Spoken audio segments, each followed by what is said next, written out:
e o início dos anos 80, a luta pela meia passagem para os estudantes, ela veio se impondo como uma das bandeiras prioritárias para aquele momento de reconstrução do movimento estudantil. Em 83, o Jader Barbalho era governador, foi eleito em 82, e nós, estudantes lá da Federal do Pará, descobrimos que ele iria inaugurar um trabalho de palafita lá, numa área da terra firme. E nós pegamos o ônibus que servia à universidade internamente, que era o secular, né? A gente chamava de secular, né? Porque demorava muito a passar. E nós pegamos o ônibus e fomos atrás do Jader, né? Na inauguração dessa estiva, e entramos na área, né? O ônibus lotado de estudantes, era de dia, de manhã, e nós conseguimos chegar na área, conseguimos entrar na área de inauguração da estiva, e a partir daí estabelecemos um confronto realmente com ele, né, reivindicando a meia passagem. A reação dele foi violenta, né, e a polícia investiu contra nós, né, contra os estudantes, a população também, né, porque estava sendo inaugurada uma estiva, né, e aí nós tivemos que sair correndo da área lá, e com pau e pedra sendo jogados, o ônibus foi quase meio destruído. Voltamos para o campus e imediatamente começamos a passar nas salas, denunciando a atitude do governador, e convocamos uma assembleia para a mesma noite, no ginásio da Federal. Essa assembleia deu mais de 5.000 estudantes, nós já estávamos com um processo de luta pela meia passagem já bastante intensificado, nós decidimos a campanha do Pula Roleta nessa assembleia, e imediatamente nós saímos da assembleia e fomos para a garagem do Guamá, e lá nós tivemos o primeiro confronto violento, né? Os motoristas de ônibus investiram os ônibus contra nós, contra os estudantes, e a campanha Roleta começou exatamente naquele momento. Nós, a partir daí, entramos nos ônibus em blocos, eram centenas de estudantes, que tinham orientação para serem levados para a delegacia, então eram centenas de estudantes sendo presos ao mesmo tempo, e a partir daí a campanha se intensificou bastante, e nós conseguimos, em função disso, uma adesão muito forte dos secundaristas, e a nossa reivindicação era a extensão da meia passagem, que até então tinha sido assinado com um decreto pelo Jader, que seria só para os secundaristas. Nós conseguimos estendê-lo aos universitários, ele nos recebeu numa audiência no governo, aqui nesse prédio, no Palácio do Governador, e nós então tivemos uma conquista importante, que foi a extensão para os universitários. Com isso nós conseguimos os 44 passes, que não era a nossa reivindicação era pela carteira estudantil, mas já foi um avanço grande, já foi uma vitória. A partir daí a luta ganhou um outro componente, porque nós tivemos que administrar essa inscrição dos estudantes, e isso foi gerou um problema de cunho político e administrativo para o DCE, e a partir daí se intensificou uma outra luta, que era a luta pela carteirinha de fato. Esse contexto era um contexto de muita movimentação política, né? Não só nas universidades. Nós estávamos em plena campanha pelas eleições diretas para presidente, a direta já. Então era um período político assim, extremamente forte. Os estudantes tiveram uma participação muito destacada nesse processo. Nós infelizmente não conseguimos esse momento a direta já, mas foi o momento em que o campo democrático, que estava muito dentro das universidades, ele se dividiu entre os que apoiavam a eleição do Tancredo Neves e os que defendiam que a campanha pelas diretas continuasse, que era o nosso caso lá no DCE. Né? Mas nós também tivemos lutas desse contexto de muita organização estudantil, já não era mais uma fase de reorganização, já era uma fase de consolidação, de fortalecimento. Nós conquistamos em 84 a eleições diretas para reitor. A Federal do Pará, se eu não estou enganado, foi a segunda ou a terceira universidade que conseguiu conquistar a eleição direta para reitor. Foi uma eleição que elegeu o professor José Seixas Lourenço, isso em 85, acho, né? E tivemos uma movimentação muito grande. Eu me lembro que a relação dos estudantes com os movimentos sociais, especialmente o movimento de bairros, o movimento pela saúde, era uma relação muito forte. Não era uma luta só dos estudantes, nós estávamos em vários momentos juntos.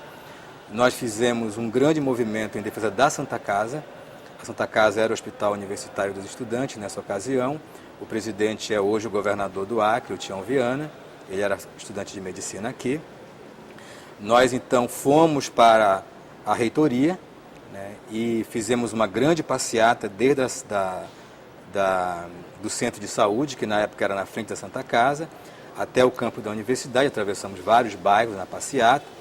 Fomos para a reitoria, invadimos a reitoria e ficamos lá durante 2 semanas, pressionando o governo do Estado e o governo federal para que resolvesse a situação da Santa Casa e que também apontassem para a criação realmente de um hospital-escola, que foi então o Hospital Betina. O Hospital Betina é fruto dessa luta, na qual nós tínhamos um amplo apoio da população, porque não era uma questão de interesse unicamente dos universitários, era uma questão de interesse público. E eu acho que talvez essa seja uma das coisas que caracterizava muito o movimento estudantil da época. Nós tínhamos várias bandeiras que não eram apenas nossas, eram bandeiras da sociedade, por isso nós tínhamos um respaldo social assim, muito grande.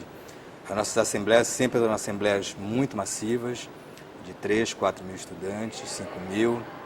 Nós fizemos diversas passeatas, porque a luta da meia passagem ela continuou, né, a partir dos 44 passes.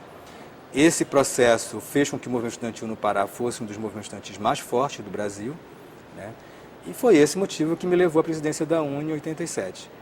Não foi uma questão de brilho pessoal, era uma questão que nosso movimento era realmente um movimento muito forte.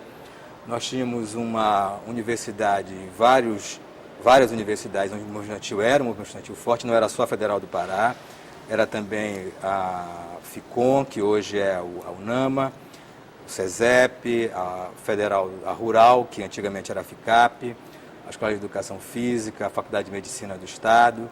Então, todos esses movimentos, os secundaristas, especialmente das escolas estaduais, esses movimentos eles se integravam em vários momentos. A nossa força ela estava muito em função também dessa unidade, né, que nos fazia, mesmo tendo partidos diferentes, opiniões diferentes, a gente, em vários momentos, caminhar juntos. Um elemento que também nos ajudava a unificar era a luta contra a ditadura, né? Nós tínhamos um movimento muito forte pelo fim da ditadura militar, e esse também era um elemento que nos dava uma coesão muito grande, né? A minha passagem pela UNE foi uma passagem entre os anos de 87 e 88, eu já era estudante de História, eu já estava chegando na fase final do meu curso já, eu tinha passado alguns anos fazendo Medicina, né? Lá que me ensinava a fazer História, e quando eu entrei na UNE já estava na fase quase de conclusão do meu curso. Foi um período de intensa luta contra a nova república, na época o presidente era o José Sarney, o ministro da Educação durante um tempo foi o Marco Maciel, de Pernambuco. Nós tínhamos uma luta pela qualidade do ensino universitário muito forte, uma luta contra as mensalidades das escolas particulares. Foi um momento, o final dos anos 80, é um momento de muita pressão por conquistas democráticas. Nós participamos da luta pela Assembleia Constituinte. A minha gestão foi exatamente o período da UNE em que nós estávamos dentro do Congresso Nacional discutindo, ajudando a construir a Constituinte de 88, que talvez seja uma das grandes vitórias do povo brasileiro. Então, eu tive a felicidade de participar de um momento assim extremamente rico da luta estudantil, da qualidade da universidade, né, da democratização da universidade, né. Isso me trouxe com certeza assim uma garantia assim de uma possibilidade de ter uma visão de mundo muito mais ampla, né. A minha volta para Belém, eu já voltei em 88, já para concluir o curso. Na conclusão do curso eu já estava envolvido com outras questões, né. Eu saí daqui direto para a Prefeitura de São Paulo para trabalhar na gestão da Luiza Erundina, com o Paulo Freire, que era secretário de Educação. E tudo isso foi fruto de uma participação muito intensa na universidade, não só na nossa, acho que a gente teve a felicidade de ter um movimento estudantil nacional muito forte nesse período, né. Então, acho que para nós que vivemos, essa geração que viveu os anos 80 dentro da universidade, foi uma geração que não só lutou, foi uma geração que também fez muita festa. Nós vivíamos uma fase de recuperação também da vida cultural do Estado, movimento de fotografia, do teatro, da música, da criação da TV Cultura, da Funtelpa. Então havia um movimento assim, muito intenso de diversos setores artísticos, políticos, estudantis, universitários, secundaristas. Realmente é uma fase assim, muito importante para a nossa vida, né? Não só do ponto de vista acadêmico, mas como cidadão realmente, que viveu plenamente a cidade, altamente efervescência cultural. Então, para nós, acho que quem viveu esse período nunca esquece. Pensa no movimento estudantil nacional. O Pará, nós jogamos muito peso na reconstrução da UNE, da União Acadêmica Paraense, dos centros acadêmicos onde não havia ainda, né? Nós brigamos muito para que a universidade fosse para o interior, né? Que ela não ficasse só na capital. Então, nós tínhamos realmente uma preocupação de que a universidade ela realmente atendesse o seu objetivo público, que é melhorar a qualidade de vida das pessoas, né? Brigamos muito por uma qualidade de ensino que nos levasse a ter profissionais que fossem realmente comprometidos com uma mudança social, que era o que nós estávamos almejando, né? Nessa disputa também interna, nós brigamos muito com o governo Sarney para que as universidades elas tivessem mais recursos, mais verbas. Aconteceram várias greves de professores, de funcionários, de estudantes para isso. Uma das nossas bandeiras era o restaurante universitário, nós não tínhamos um RU, como temos agora. O RU é fruto desse momento, né? Então, muita gente não sabe que o RU, na verdade, ele não foi uma decisão da universidade. Foi uma pressão que os estudantes fizeram e nós conquistamos em função da nossa luta, né? Então, talvez o RU seja um dos bons frutos desse período. E todo esse crescimento que a Universidade Federal do Pará teve nos anos 80, né? A partir da gestão do Nilson, a partir da gestão do Lourenço, foi fruto também desse movimento. Acho que havia uma ebulição dos movimentos sociais no Brasil todo, né? Mas sim, em algumas regiões o operariado era forte. Aqui em Belém destacavam-se professores e o movimento popular. O Sintep, outrora Federação Paraense dos Profissionais da Educação Pública, e a Comissão dos Bairros de Belém, que representava mais de 60 associações de moradores dos mais diversos bairros de Belém, estavam sempre juntos, travando a luta por direito de morar, mas também por educação pública de qualidade, né? E o movimento estudantil crescia nesse período. Uma aliança natural. As passeatas, em geral, dirigida pelos professores, das lutas pela educação, tinham a presença do movimento popular e a presença do movimento estudantil. Lideranças desses vários movimentos estavam ali, solidários, mas ao mesmo tempo tendo o direito de se manifestar. De modo que a luta pela meia passagem era também uma luta que tinha a solidariedade dos professores, dos trabalhadores em educação de um modo geral e do próprio movimento popular. Então era de uma riqueza enorme, né? Coisa que se perdeu e eu espero que ainda se reconstrua essa capacidade dos mais diversos segmentos da luta popular estarem unidas para atingir objetivos que são tão importantes. É bom dizer assim, que a minha passagem é uma luta histórica. Quando eu tinha cerca de 16 anos, participando de uma banda da escola técnica, fui ao Piauí e fiquei impressionado que Teresina já garantia esse direito. Então era um estado pobre, de uma capital muito pobre, pequena, e garantia o direito da meia passagem. E Belém, longe de oferecer esse direito, né? E participei do movimento, então, nesse sentido. Agora, quando eleito deputado, essa bandeira estava posta, o movimento estudantil estava cada vez mais disposto a, digamos, construir esse direito de forma mais concreta, né? E foi aí que começaram muitas estratégias de passeatas, de pulos coletivos, das roletas, até porque tinha uma solidariedade com o próprio cobrador, que quando poucos pulavam a roleta, eles eram obrigados a pagar o prejuízo. E como os ônibus por inteiro, com 80 pessoas, 90 às vezes abarrotados, 100% de pessoas pulavam a roleta em solidariedade, aquilo ali tornou inviável para os empresários punirem os seus funcionários. Então, era uma solidariedade do movimento estudantil para com os rodoviários e, ao mesmo tempo, dos rodoviários para com os estudantes e professores juntos. Então, o parlamento, quando ele apresenta-se como uma instituição capaz de debater e transformar em lei este sonho, na verdade, ele apenas expressa uma vontade estudantil e uma vontade popular de muito tempo, posso dizer assim, de algumas décadas, quiçá, né?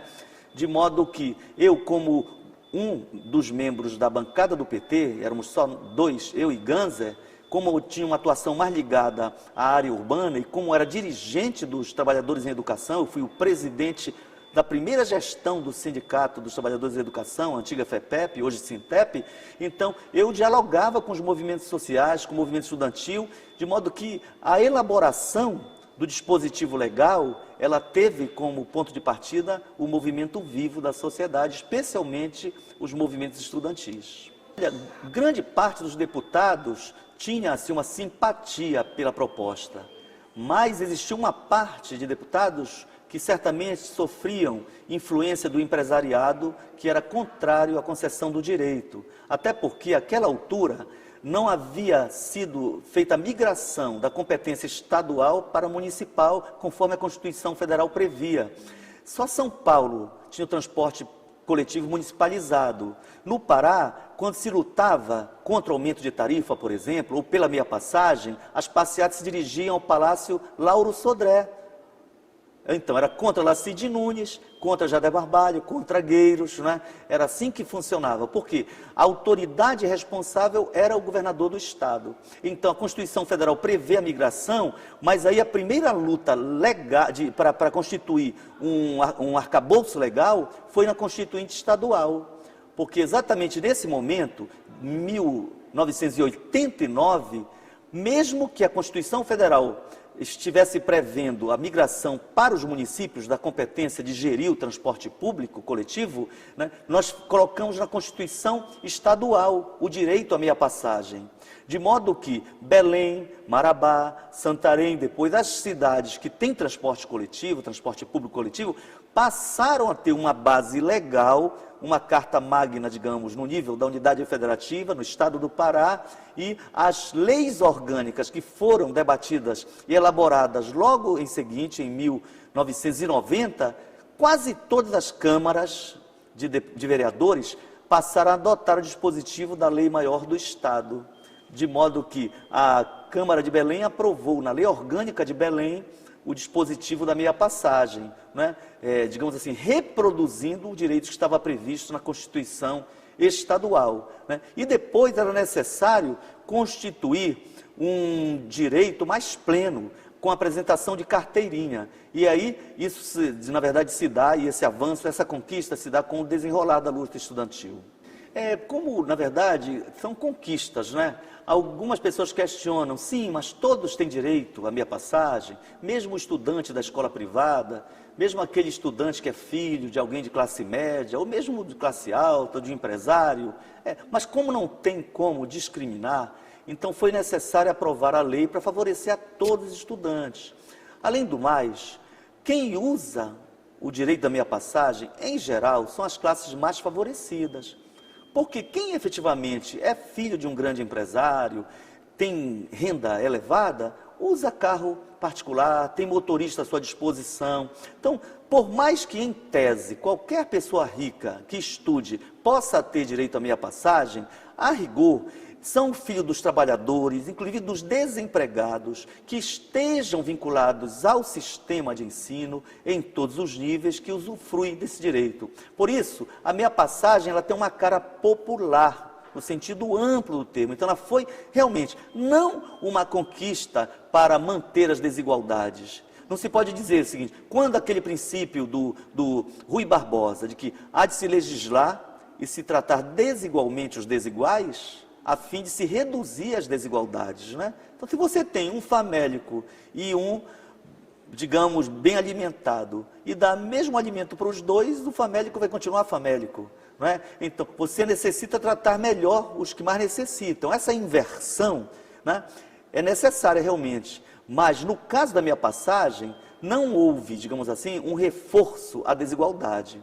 porque mesmo que em tese os ricos estudantes possam usar a carteirinha, na verdade, quem usa efetivamente transporte coletivo em Belém é o filho do operário, do comerciário, do professor, da rede pública, do professor da rede privada, que também é explorado, expoliado, do desempregado, enfim, foi uma conquista efetivamente de caráter muito popular. Houve uma tentativa de implantação do sistema de cartão eletrônico, porque o chip permite que a informação, ao passar na máquina, esteja disponível. Esse aqui tem um cartão aparentemente igual, mas o chip diz, ele é estudante, ele é idoso, ele é portador de deficiência, ele é policial militar. E cada um tem direito à tarifa cheia, à meia tarifa. Né? Então, veja só, às vezes o acompanhante de um portador de deficiência poderia ter o cartão com a informação no chip. Uma empresa francesa forneceu, ainda no início dos anos, em 1997, 98, uma tecnologia que não foi condizente com as necessidades. Né? Ela não permitia essa democratização e a garantia plena do direito à meia passagem sem burocracia. De modo que a CETEBEL, àquela altura, tinha à frente a doutora Cristina Badini, ingressou na justiça contra as empresas de transporte urbano, a CETRANSBEL, né, e ganhou em primeira instância. Eu não sei como é que finalizou esse processo, não sei se ainda continua vivo na justiça esse procedimento judicial. A verdade é o seguinte, por quê? Porque estava previsto na tarifa o investimento para a implantação de cartão eletrônico, né? Terminou o governo e não se conseguiu resolver o imbróglio, de modo que, posterior a 2004, 2005, passou-se a falar no Passe Fácil e outras marcas, digamos assim, dos governos, né? Mas que, a rigor, ao implantar um cartão que não oferece, com base na tecnologia hoje existente, a possibilidade de viabilizar plenamente o direito, acaba restringindo uma conquista viabilizada depois de tanta luta. E eu, como parlamentar, e àquela altura, como estudante universitário e já professor, pulei roleta, e como professor, apoiei o movimento estudantil, apoiando a minha luta como estudante também. É isso, eu era presidente de um sindicato de trabalhadores em educação, e ao mesmo tempo era estudante de arquitetura, né? E depois, como legislador, eu pude ser autor do dispositivo constitucional e da lei complementar estadual. E vivi situações de muito conflito. Do presidente da casa, por conta das manifestações dos estudantes, mandar evacuar a galeria de honra da Assembleia Legislativa, que hoje é o espaço que homenageia o deputado João Batista, assassinado pelo crime organizado, né? Naquele espaço debatia-se a Constituição Estadual, que foi promulgada em 1989. Então, alguns deputados, e eu particularmente, pulei para o lado dos estudantes e disse para os coronéis para o coronel, que ele teria que tirar também o deputado. Ele não teve, porque dentro do parlamento, e muito mais em sendo deputado constituinte, a autoridade ali era eu. Ele obedecia. Eu dava ordens. E mesmo o presidente não podia ordenar que ele me prendesse, porque eu não estava cometendo nenhum crime. De modo que os estudantes permaneceram, a votação foi realizada, e os deputados que eram contra acabaram se submetendo, né? Porque a maioria foi a favor, né? A ampla maioria foi a favor, de modo que essa conquista viabilizada na Constituição, e aconteceu da mesma forma, também de forma conflituosa, na aprovação das leis complementares, bem como na lei orgânica do município. Também houve tensão, presença estudantil. Não fosse a mobilização estudantil, inclusive nas ruas, inclusive com consequências como as noticiadas de quebra de dezenas e dezenas de ônibus, né? Eu falava, convidado pelo movimento estudantil, em cima do carro-som, né? Na verdade, um trio elétrico, né? Quando começou uma situação em que a polícia agrediu os estudantes reagiram e começou o quebra-quebra e depois a passeata, que foi terminar em frente ao Manuel Pinto da Silva, na Praça da República, né? Com muita atenção em todo o percurso, inclusive com guardas feridos, estudantes feridos, bomba de gás lacrimogêneo. Realmente, se não fosse a luta, inclusive o sofrimento de muitos que foram presos, que foram agredidos, não teríamos esse direito. Então não é justo que um governo municipal, tendo possibilidade tecnológica, ainda assim não a use e use essa tecnologia no sentido contrário. Ao invés de garantir o direito pleno à meia passagem e a outros direitos, acaba restringindo com a programação do chip de tempos que acabam inviabilizando o exercício do direito. No final da década de 70 e início da década de 80, Belém passa por um processo muito rico de reorganização dos movimentos sociais, principalmente do movimento estudantil, no primeiro momento do movimento secundarista. É época da ditadura, a repressão nas escolas é muito forte, existe as matérias como educação moral e cívica, as associações dos estudantes eram os centros cívicos, né, nas escolas, e havia muita repressão. Então havia um ânimo de revolta natural da juventude que era cerceado por essa estrutura militar que se expressava na ditadura e nas escolas. Ao par disso, havia um processo muito importante de mobilização pela meia passagem, porque muitos estudantes gastavam, e muitas famílias gastavam muito dinheiro no caminho da escola para casa, de casa para a escola ou para fazer alguma pesquisa. Belém sempre foi uma cidade muito pobre, então a junção dessas duas realidades, a realidade da repressão dentro das escolas e o sentimento de rebeldia natural da juventude e um problema econômico marcadamente importante, que era a questão do transporte coletivo, deram a base da reorganização do movimento secundarista em Belém.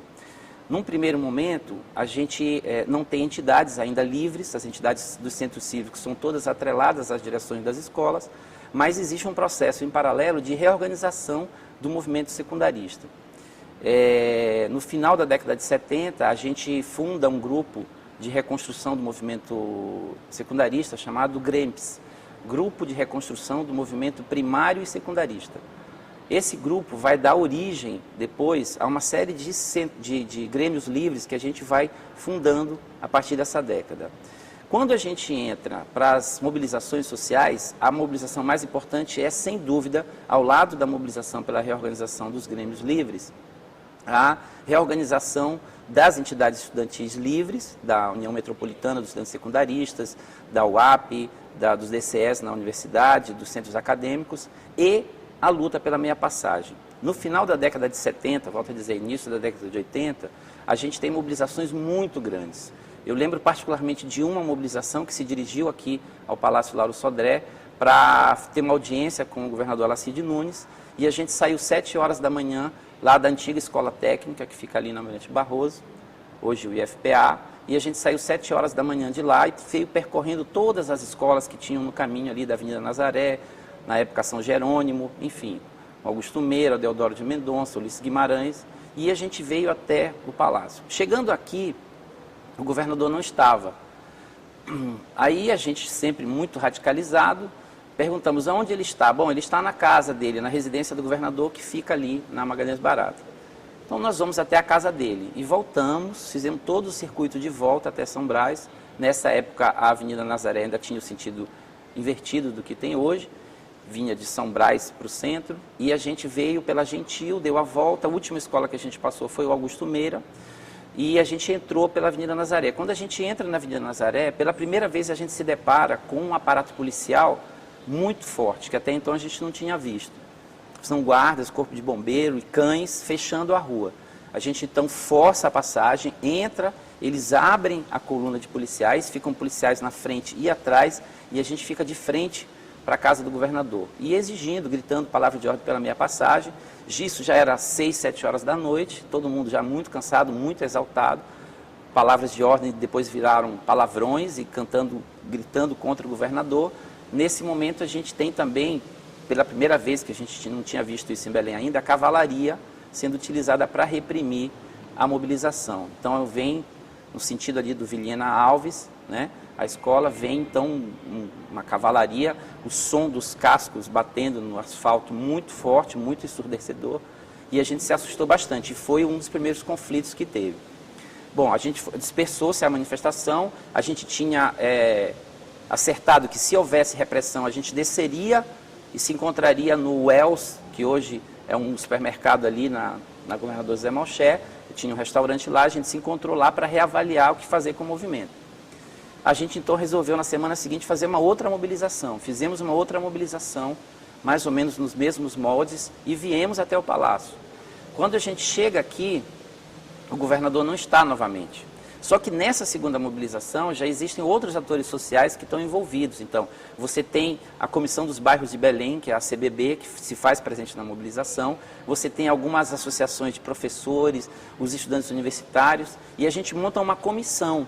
Eu lembro, basicamente, que tinha representante da CBB, eu representava o movimento secundarista, acho que tinha o velho e saudoso Raimundo Jenkins, também estava presente nessa comissão. E a gente foi e entrou aqui no Palácio para ter audiência com o governador. Ele não estava.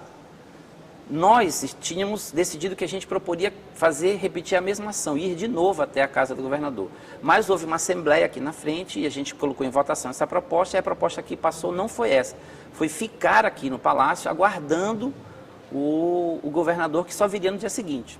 Bom, a gente ficou aqui confinados numa sala, não deixaram a gente sair, a gente não podia nem ir no banheiro, as necessidades foram feitas numa lata, dentro da sala, num jornal, e não tinha água, nessa época não tinha os telefones celulares, e o povo que estava lá fora não sabia o que estava acontecendo aqui dentro, e a gente aqui dentro não sabia o que estava acontecendo lá fora, eles fecharam as janelas, e a guarda interna do palácio era feita de homens muito fortes, e eles arriaram as camisas e ficavam passando no meio da gente, pulavam no andar de cima para fazer barulho, jogavam uns cacetetes enormes pelas escadas de mármore, o que fazia um barulho, e o pessoal lá fora preocupado com a gente.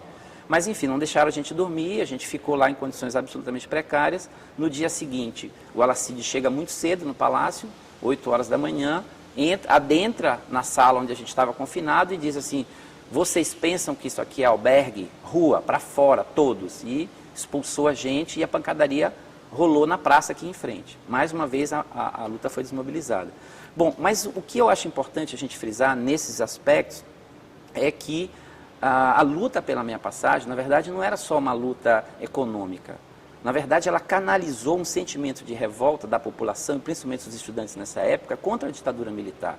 Porque as organizações populares estavam todas sufocadas. E foi no movimento estudantil o primeiro passo de reorganização dessas entidades, dos partidos políticos, das centrais sindicais. Então, o movimento estudantil naquela época funcionou como um catalisador da rebeldia e da revolta popular. Por isso, eram mobilizações multitudinárias. A gente tinha 2, 3, 4 mil pessoas fazendo caminhadas e passeatas e absolutamente radicalizadas, né?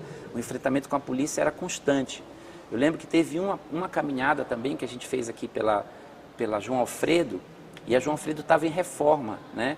E o risco de ter um quebra-quebra era muito grande, porque estavam colocando aquelas pedrinhas portuguesas lá, e quase que tem um confronto, quase que tem um quebra-quebra mesmo na área do comércio, porque a juventude era muito radicalizada. Então esse processo todo vai durando desde o final de 78, 79, 80, 81, a luta permanece mesmo com a concessão da meia passagem. O que eu acho que é importante a gente frisar também é que o saldo organizativo desse processo é a reorganização do movimento secundarista e do movimento universitário. Quer dizer, o saldo organizativo foi a reconstrução dessas entidades que hoje lutam por uma série de outras coisas. Em 82, eu entro no movimento universitário, eu entro na universidade, no curso de Ciências Sociais na Universidade Federal do Pará. Mas por uma particularidade muito importante, que é o seguinte: nessa época existe uma politização dessas lutas, né? Em 82, a gente já está num agrupamento político chamado Convergência Socialista, que era uma corrente interna do Partido dos Trabalhadores, que mais tarde vai dar origem ao PSTU e um grupo ao PSOL. E esse agrupamento, da qual a gente fazia parte, tinha decidido que eu, mesmo tendo entrado na universidade, seria candidato a presidente da União Metropolitana dos Estudantes Secundaristas. Então eu volto para o movimento secundarista, me matriculo numa escola, num cursinho de cursinho vestibular, e volto como candidato a presidente da UMES. Nesse momento já existe uma matização muito grande, as entidades estudantis, os agrupamentos políticos já estão mais ou menos definidos, quer dizer, a gente tem as correntes que se organizam no movimento estudantil, e em 82, mesmo estando na universidade, eu disputei a presidência da UMES. A gente não ganha essa eleição e eu volto para o movimento universitário. Aí a gente passa por um processo de reorganização do Centro Acadêmico de Ciências Sociais, a gente concorre numa chapa, a foto da chapa foi tirada, a primeira foto em movimento que a gente tem, que até então as fotos eram todo mundo agachadinho, sentado. A gente, o nosso amigo Miguel Chicaoca, né, hoje conhecido fotógrafo em Belém, renomado, ele inventou uma foto. A gente veio correndo ali pela beira do rio e ele contou 1, 2, 3, a gente pulou e ele tirou a foto e aquela foi a foto para nossa chapa, que agora, desculpa, não recordo o nome. Mas, enfim, esse processo de reorganização do movimento universitário também tem seu saldo organizativo. A gente volta a concorrer para chapas para o DCE, já há os agrupamentos políticos todos muito bem definidos. Você tem os agrupamentos do PCdoB, do PRC, dentro do PT você tem vários agrupamentos da Convergência Socialista, do Movimento do Trabalho, enfim, tem várias organizações ali. E essas organizações contribuem de maneira bastante significativa para a reorganização do movimento universitário, para a reorganização desses centros acadêmicos. Então, a luta que a gente trava dentro da universidade por melhores condições de ensino, por mais verba para a educação, pela própria meia passagem, por democracia na universidade, ela se origina desse processo de reorganização dessas entidades do movimento estudantil. Quer dizer, nessa época não faltam lutas. Ainda em 82, por conta desse processo de luta da meia passagem e das lutas do movimento estudantil, a nossa organização, a nossa corrente, à época, a Convergência Socialista, sofre um violento ataque da polícia. A gente é preso, são aproximadamente umas 40, 45 pessoas que são detidas. Dessa detenção, eles fazem um longo processo de inquérito. Desse processo de inquérito ficam resumidos a 7 pessoas, se eu não me engano. Essas 7 pessoas são processadas, enquadradas na Lei de Segurança Nacional, e isso já no momento mesmo em que acontece a luta pelas diretas, ou seja, já a ditadura já está chegando ao final, mas ela ainda está nos seus estertores, mostrando a sua face dura, e enquadrou 7, assim, eram estudantes e tinha professores envolvidos também, 7 pessoas na Lei de Segurança Nacional. A gente vai a julgamento no Tribunal Militar, são várias audiências. Eles usaram um mote de uma menor de idade que namorava com um companheiro nosso, dizendo que a gente tinha aliciado, era aliciamento de menores. Mas no próprio processo do inquérito aberto pela Polícia Federal e pela Polícia Militar, está lá como incitamento à luta de classes, mobilizações, enfim. O próprio enquadramento na Lei de Segurança Nacional é muito definidamente, muito marcadamente por uma questão política. Então, a gente vai a julgamento no Tribunal Militar, mas aí já se soma com o processo de mobilizações pelas diretas e a ditadura já está caindo, os próprios militares já estão se retirando do poder por um processo combinado de saída dos militares, mas também de mobilização popular. E o que acontece é que o processo, no seu final, no julgamento final, a defesa, aliás, a acusação abre mão de fazer a acusação, retira a acusação e o processo contra nós é arquivado. Então, eu acho assim que esse é um momento muito rico, que hoje boa parte dos estudantes que usam a meia passagem não conseguem recuperar como foi difícil a gente conquistar esse direito naquele momento, e como hoje também é sempre difícil a gente conquistar direitos sociais, só que naquela época tinha um elemento muito diferencial e muito importante, que era a repressão militar. Né? Hoje em dia você vê os estudantes se reunindo em centros acadêmicos, nas ruas, e isso é plenamente aceitável. Naquela época, corria o risco da reunião ser desbaratada pela polícia, né? Porque ainda estava no regime militar e reuniões desse tipo eram proibidas. Então, eu acho assim que esse processo que vai 78, 79 até 82, 83, 84, ele é o processo mais rico é o momento em que surge as lideranças, é o momento em que surgem as grandes mobilizações, é o momento em que surgem as organizações, é o momento em que se reorganizam as entidades. Depois, eu acho que é um segundo momento já de reafirmação dessas entidades, de reafirmação do movimento estudantil, que tem um lugar importante na cidade. Eu acho que quem conhece o Pará, quem conhece Belém, sabe que, por exemplo, a UFPA, até hoje, né, quando sai o resultado do vestibular na UFPA, a cidade para, é um evento na cidade. Isso não é característico de todas as cidades do Brasil.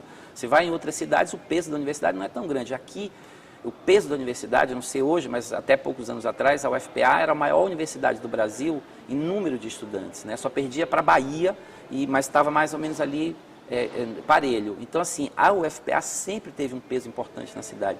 E quando os estudantes da UFPA, ou os estudantes do movimento secundarista se mobilizavam, a cidade se impactava. né? Não era uma coisa de só menos importância que passava despercebido. A luta dos estudantes parava a cidade, sensibilizava a cidade, mobilizava a cidade, né? E como tinha esse sentimento reprimido pela ditadura, ela acabava galvanizando e sendo simpática a toda a população. A gente passava pelas mobilizações e as pessoas aplaudiam, gritavam, palavras de apoio a gente, né? Na verdade, eram os pais dos alunos naquela época que estavam interessados, inclusive, também em ter um direito como a minha passagem adquirida. Então, eu acho assim que foi um momento muito rico. Muitos dos líderes políticos que estão hoje, deputados estaduais, senadores, deputados federais, né, foram oriundos dessa época. Então, essa época formou uma geração com uma qualidade absurda, uma qualidade tremenda. São forjados na luta, como a gente se diz, né? Quer dizer, essa gama de dirigentes que hoje está em diversos órgãos, inclusive alguns no governo federal, alguns no governo estadual, enfim, não importa. Essa qualidade desses dirigentes talvez seja difícil de você ter de novo agora, porque eu penso que é na luta que se forjam os dirigentes, na luta, no enfrentamento, no embate, que a gente forma as grandes lideranças. E naquele momento não houve, pelo menos na minha história de vida, um embate tão importante como aquele daquela época.